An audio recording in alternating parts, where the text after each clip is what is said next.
جو لوگ ہمارے اس چینل پر پہلی بار ہیں پلیز ہمارے چینل کو سبسکرائب اور اس ویڈیو کو لائک ضرور کر دیں۔ بسم اللہ الرحمن الرحیم۔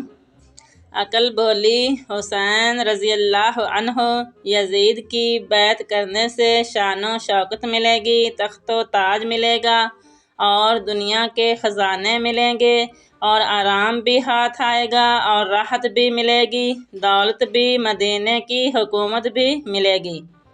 مگر عشق نے پکارا، حسین رضی اللہ عنہ یہ تو ٹھیک ہے، پر تو نے جو ذرا آج اگر صبر دکھایا، حوض کوثر بھی ملے گا تمہیں، جنت بھی ملے گی۔ عقل نے پھر کہا، حسین رضی اللہ عنہ دیکھنا کہیں گھر کا نظام نہ بگڑے۔ عشق نے پھر آواز دی، حسین رضی اللہ عنہ دیکھنا محمد صلی اللہ علیہ وآلہ وسلم کا اسلام نہ بگڑے۔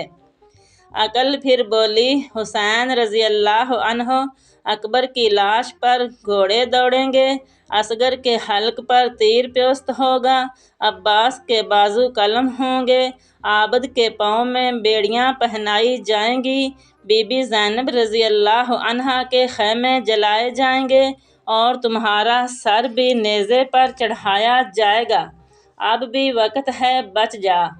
عشق نے پکارا، حسین یہ سب کچھ ہوگا، مگر تو راکب دوش مصطفیٰ ہے، تو نور نگاہ مرتضیٰ ہے، لخت جگر زہرا ہے اور تو نے فاطمہ رضی اللہ عنہا کا پاک دودھ پیا ہے، اس لیے حسین رضی اللہ تعالی عنہ چڑھ جائے کٹ کے سر تیرا، چڑھ جائے کٹ کے سر تیرا نیزے کی نوک پر، لیکن یزیدیوں کی اطاعت نہ کر قبول۔